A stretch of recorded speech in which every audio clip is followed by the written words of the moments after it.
Peri engineering, arts and science, pharmacy, nursing மற்றும் physiotherapy கல்லூரிகள் சென்னை இந்தியாவில் சிறந்த உள்கட்டமைப்பு கொண்ட கல்லூரிகளில் ஒன்று. 100% வேலை வாய்ப்பினை உறுதி செய்யும் சாதனை. ஆயிரக்கணக்கான பிற கல்லூரி மாணவர்களுக்கும் வேலை தந்த பெருமை. பெரி, எங்கள் கண்களில் உங்கள் கனவுகள்.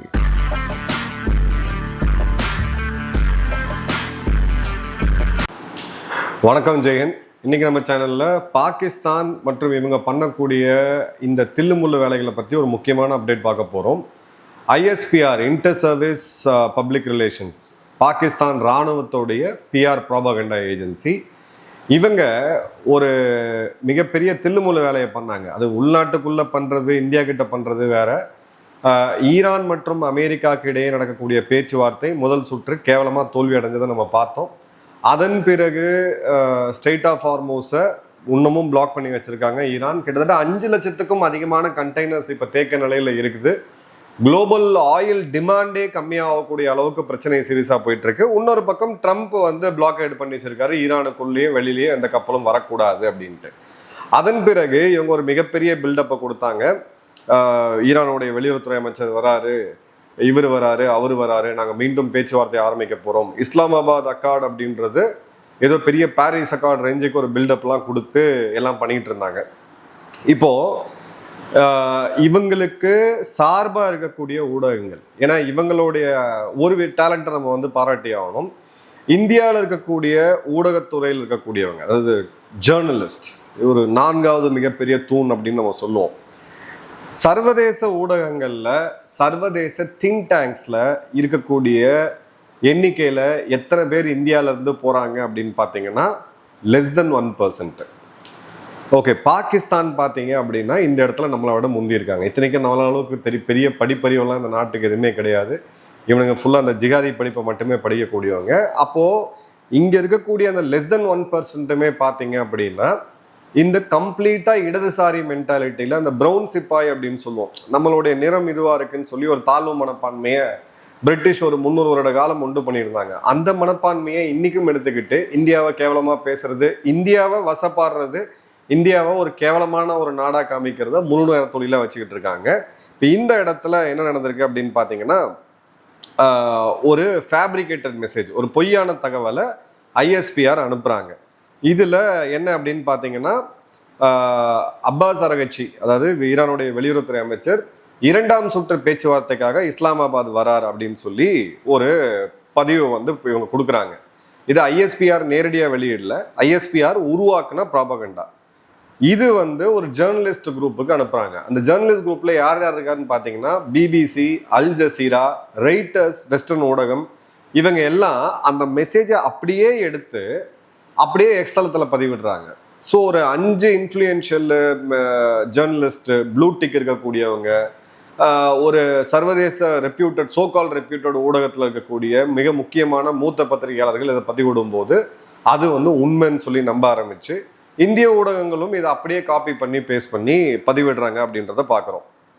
இதில் உண்மையான காமெடி என்னன்னா, ஏப்ரல் 24, 25 வெளியுறவுத்துறை அமைச்சர், இப்போ ஈரானுடைய வெளியுறவுத்துறை அமைச்சர் வந்துட்டு போனது பைலேட்ரல் பாகிஸ்தானோட பேச்சுவார்த்தை நடத்துறதுக்கு. பேசிக்கலாக பாகிஸ்தானை இந்த சவுதி ஆதரவு நிலையை எடுத்து நாளைக்கு மீண்டும் போர் துவங்கும் போது எங்களுக்கு எதிராக போனீங்கன்னா உங்களுக்கு நிலைமை என்ன ஆகும் அப்படின்னு சொல்லி அந்த எச்சரிக்கையை கொடுக்கறதுக்காக வந்தாங்க. இந்த இடத்துல அமெரிக்காட்ட நெகோஷியேட் பண்ணுறதுக்கு அவங்க வரலை. பண்ண மாட்டோம், நாங்கள் இனிமேல் அமெரிக்காட்ட பேச்சுவார்த்தை நடத்த மாட்டோம் அப்படின்ற முடிவில் அவங்க உறுதியாக இருக்காங்க. மேபி ஃபியூச்சரில் டெலிவர்ட் ஆகலாம், அது வேற விஷயம். இப்போ அதன் பிறகு பார்த்தீங்க அப்படின்னா, ட்ரம்ப் இங்கே இஸ்லாமாபாத்துக்கு வரப்போறாரு அப்படின்னு சொல்லிட்டு 18 மணி நேரம் நேரடி விமானத்தை எடுத்துட்டு ட்ரம்ப் வரப்போறாருன்னு மிகப்பெரிய தம்பட்டை அடிச்சாங்க. ட்ரம்ப், அவருடைய real estate partner Steve Witkoff மற்றும் அவருடைய மகன் குஷ்னர், இவங்க யாருமே பார்த்தீங்கன்னா வரல அப்படின்றத பார்க்குறோம். ஸோ கம்ப்ளீட்டாக ஒரு நாட்டோடைய ISPR, அதாவது ஒரு நியூஸ் ஏஜென்சியே, அரசாங்கத்தில் இருக்கக்கூடிய ஒரு பப்ளிக் ரிலேஷன்ஸ் ஆஃபீஸே பொய் செய்தியை பரப்ப விட்டு, அதில் என்ன காமெடின்னு பார்த்தீங்கன்னா, அந்த மெசேஜில் இருக்க கோட்டு கூட எடுக்காமல், அந்த ஓப்பன் கோட், க்ளோஸ் கோட் நம்ம போடுவோம் பார்த்தீங்களா இங்கிலீஷில், அதை கூட எடுக்காமல் அப்படியே காப்பி பேஸ்ட் பண்ணியிருக்கிறாங்க அப்படின்றத பார்க்குறோம். இப்போ இந்த மெசேஜில் என்ன சொன்னாங்க அப்படின்னு பார்த்தீங்கன்னா, Araghchi was expected to arrive in Islamabad tonight with small delegation. So வெளியுறவுத்துறை அமைச்சர் ஒரு சிறு குழுவோடு இங்கே வராரு.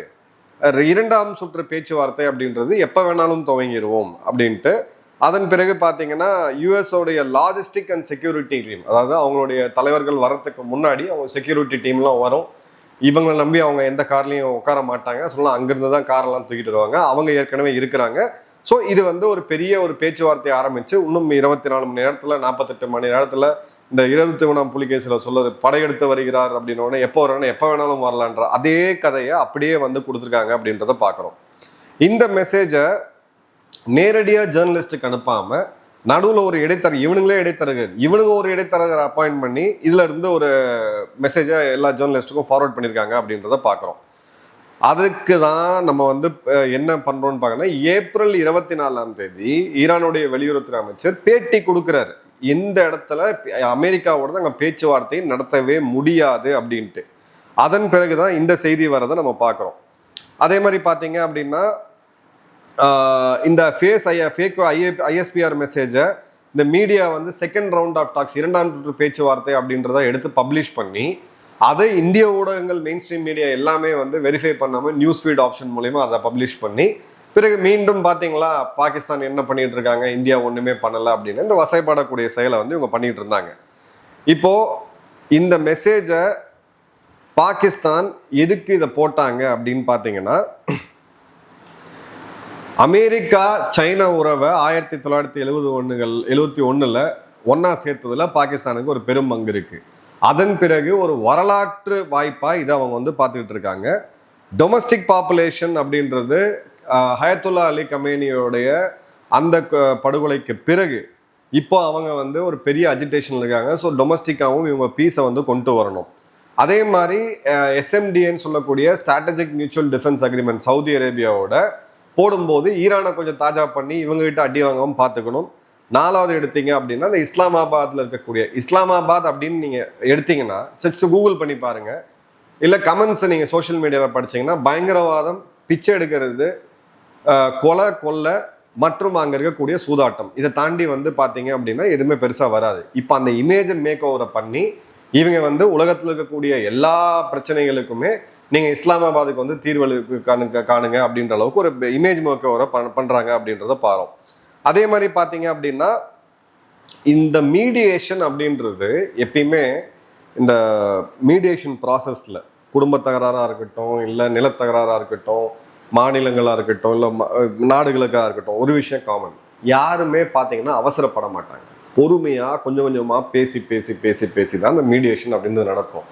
இவ்வளோ டெஸ்பரேட்டாக ஐயா வந்து பேசுங்கயான்னு சொல்லி இவ்வளோ டெஸ்பரேட்டாக உலக நாடுகளே சந்தி சிரிக்கக்கூடிய அளவுக்கு ஒரு மீடியேஷனை பண்ண முடியும்னா அது பாகிஸ்தானை தான் இருக்கும். இப்போ யூஎஸோடைய லாஜிஸ்டிக்ஸ் அண்ட் செக்யூரிட்டி டீம் வந்தாங்களா அப்படின்னா அவங்க ஏற்கனவே இருக்கிறாங்க, ஒன்றும் புதுசாக ஒன்றும் வரலை. அதே மாதிரி பார்த்தீங்க அப்படின்னா ஏப்ரல் 13க்கு அப்புறம் ஈரான் மீது போடப்பட்ட அந்த பிளாக்கேடு, இதுக்கு முன்னாடியாவது ஈரானுக்கு வருமானம் வந்துட்டு இருந்துச்சு. பாகிஸ்தானை நம்பி போய் இவங்க பேச்சுவார்த்தை வந்த பிறகு இவங்களுடைய வருமானமும் போச்சு. அவங்க நாட்டுக்கு உள்ள வரக்கூடிய முக்கியமான அத்தியாவசிய தேவைகளும் இப்போ வர்றதில்லை அப்படின்றத பார்க்குறோம். இந்த பேச்சுவார்த்தைக்கு பாகிஸ்தான் நடத்துறதுக்கு முன்னாடி ஒரு பிளாக்கேடு தான் இருந்துச்சு, ஸ்ட்ரெயிட் ஆஃப் ஹார்மோஸ் மட்டும்தான். இப்போ 2 பிளாக்கேடு, அமெரிக்காவும் பிளாக்கேட் பண்ணுறாங்க, இவங்களும் பிளாக்கேட் பண்ணுறாங்க அப்படின்றத பார்க்குறோம். அதே மாதிரி 2 சைடுமே சீஸ்ஃபயர் வயலேஷன். ஈரானுடைய கார்கோ கப்பலை இவங்க பிடிச்சாங்க, பதிலுக்கு ஈரான் 2 கார்கோ கப்பலை அவங்க பிடிச்சிருக்கிறாங்க அப்படின்றத பார்க்குறோம். இப்போ இந்த இதெல்லாம் நம்ம பார்க்கும்போது ஈரானோடைய அந்த கடல் கன்னி வெடிகள் அவங்க என்ன சொல்றாங்கன்னா எங்க போட்டனே தெரியல அப்படின்ட்டு. ஸோ இதை விட ஒரு வேடிக்கையான பேச்சுவார்த்தை இருக்குமா அப்படின்னு பார்த்தீங்கன்னா கண்டிப்பா இருக்காது. இப்போ 13 billion barrel per day, million barrel, அதாவது 13 லட்சம் பேரல் பர் டே அப்படின்றது ப்ரொடக்ஷன் கம்ப்ளீட்டா கட் ஆஃப் ஆயிருக்கு. உலகத்தோட 20% கச்சா எண்ணெய் இந்த பாதை மூலயமா வரதுனால அது பெரிய பாதிப்பை ஏற்படுத்திருக்கு. இப்போ IMF உடைய லேட்டஸ்ட் வார்னிங் பார்த்தீங்க அப்படின்னா கோடிக்கணக்கான மக்களை இந்த சம்பவம் அப்படின்றது கொண்டு போய் வறுமையில விட்டுரும் அப்படின்ட்டு. ஏன்னா பல நாடுகள், இந்தியாலே பார்த்தீங்கன்னா 35 கோடி மக்களை வறுமையிலிருந்து இப்போதான் நம்ம கடந்த ஒரு 10-15 வருடமா தான் மீட் எடுத்திருக்கிறோம். இப்போ மீண்டும் இந்த மாதிரியான ஒரு தாக்கம் ஏற்பட்டுச்சு அப்படின்ற போது அரசாங்கங்களுக்கு எல்லாமே ஸ்ட்ரெயின் ஆகும்ட்டு. இது எல்லாத்த விட ஒரு பெரிய டேஞ்சர் நான் என்ன படித்தேன் அப்படின்னு பார்த்தீங்கன்னா, இப்போ ஒரு ஃபேக்ட்ரி இருக்கு, அந்த ஃபேக்ட்ரிக்கு வந்து இவ்வளோ பெட்ரோல் டீசலோ இல்லை கேஸ்லையோ ரன் ஆகிட்டு இருக்குன்னு வச்சுக்கோம். இப்போ 2 மாதம் 3 மாதம் அது மூடி இருக்கு அப்படின்ற போது அது சிக் இண்டஸ்ட்ரி ஆகும். அதெல்லாம் மீண்டும் வர முடியாது, பேலன்ஸ் ஷீட் இதாகும். அது ஒரு திவாலாகக்கூடிய சூழ்நிலை போகும்போது ஓவரால் ஆயிலோடைய டிமாண்டே கம்மியாகும் அப்படின்ற போது உலகம் வந்து ஒரு ஸ்டாக்ஃபிளேஷனை நோக்கி போகலாம் அப்படின்றத கிளியர் கட்டாக பார்க்க முடியுது. இப்போ இந்த இடத்துல இந்த ஃபேக் ஐஎஸ்பிஆர் மெசேஜை இந்த முட்டாள்கள் இவனுங்க சோகால் பார்த்தீங்கன்னா ஜேர்னலிஸ்ட் அப்படியே காப்பி பேஸ்ட் பண்ணி அதில் இருக்கக்கூடிய கமாவை கூட எடுக்காம அதை அப்படியே காப்பி பேஸ்ட் பண்ணியிருக்கிறாங்க அப்படின்றத பார்க்குறோம். ஸோ இது ஒரு கிளாசிக்கல் இன்ஃப்ளூயன்ஸ் ஆப்ரேஷன். ஸோ இவங்களுடைய reach Al Jazeera, BBC, Reuters, Wall Street Journal போன்ற பல ஊடகங்கள் இருக்கு. இந்தியா ஊடகங்கள் அப்படின்னு பார்த்தீங்கன்னா ஒரு யூஸ்வலாக பேசக்கூடிய ஆளுநாள் அழகுராஜாக்கள் ஒரு 4 பேரை கூப்பிட்டு வந்து எங்கள் ஸ்டூடியோவில் உட்கார வச்சுக்கிட்டு பேசினதையே திரும்ப பேசிக்கிட்டு மக்கள் பிரச்சனையும் பேசாமல் குளோபல் பாலிடிக்ஸையும் பேசாமல் திரைப்பட நடிகர்களை பற்றி பேசிக்கிட்டு நடிகர்கள் அரசியல்வாதிகளாக மாறினது அவங்க மூஞ்சில கொண்டு போய் கேமரா வச்சுக்கிட்டு அதை ஃபுல்லாக கவர் பண்ணிக்கிட்டு இந்த மாதிரி குவாலிட்டி ஆஃப் ஜேர்னலிசம் போச்சு அப்படின்னா நமக்கு இதில் இருக்கக்கூடிய ஒரு டிஸ்அட்வான்டேஜ் என்ன அப்படின்னு பார்த்தீங்கன்னா ஒரு இந்த எக்ஸாம்பிளை நான் ஏற்கனவே சொல்லியிருக்கேன். போன செப்டம்பர் 2025 இஸ்ரேலுக்கு அந்த அஃபிஷியல் பயணமாக நான் போயிருந்த போது அவங்க தரப்புல இருந்து அந்த அக்டோபர் 7 ஹமாஸ் பயங்கரவாத தாக்குதலில் தப்பிச்ச உயிர் பழைச்ச அந்த குடும்பத்தினர்கிட்ட பேசக்கூடிய ஒரு வாய்ப்பு கிடைச்சது. அவங்க எல்லாம் சொல்லிட்டு இருந்தாங்க. நான் வந்து சொல்லியிருந்தேன் காஷ்மீரில் காஷ்மீரில் ஆரம்பித்து எங்களுடைய நாடு முழுக்க இந்த மாதிரியான பயங்கரவாத தாக்குதல் பாகிஸ்தான் பயங்கரவாத அமைப்புகள் செஞ்சுருக்காங்க. இது வரைக்கும் 80,000 பேருக்கு மேலே நாங்கள் இழந்திருக்கோன்ட்டு. அப்படியா அப்படின்னு கேட்டாங்க. பஹல்காம் தாக்குதலை பற்றி அவங்களுக்கு தெரியவே கிடையாது. ஏன்னா நம்மளுடைய ஜேர்னலிஸ்ட் இவ்வளோ மெத்த படித்தவர்கள் குளோபல் லெவலில் இருக்கக்கூடிய ஊடகங்களில் அவங்களுடைய ப்ரெசன்ஸ் அப்படின்னு பார்த்தீங்கன்னா ஒன்றுமே கிடையாது. இருக்கிற கொஞ்சம் பேரையும் பார்த்தீங்கன்னா எப்படியாவது இந்தியாவை கீழே காமிக்கணும் அப்படின்ற ஒரே அப்ஜெக்டிவ்ல தான் செயல்பட்டு இருக்காங்க. ஒன்று இப்போ கத்தார் 30 லட்சம் பேரை கொண்ட நாடு, ஜஸ்ட் 30 லட்சம் பேரை கொண்ட நாடு. அல் ஜசீரா இன்னைக்கு ஒரு வேர்ல்ட் கிளாஸ் குளோபல் ஊடகம். இது வேர்ல்ட் கிளாஸ்ன்னு சொல்ல முடியாது, குளோபல் ஊடகம்.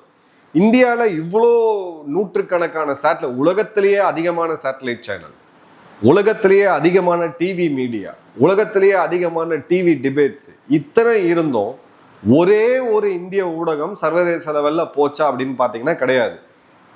ரஷ்யன் உடைய ஊடகமான ஆர்டி இதை பற்றி நான் சொல்லியிருக்கேன். அவங்க வெகு சீக்கிரம் இப்போ சேனல்ல ஆரம்பிக்க போகிறாங்க. இந்தியாவில் எல்லா நாடுகள்லையும் தடை செய்யப்பட்டிருக்கு.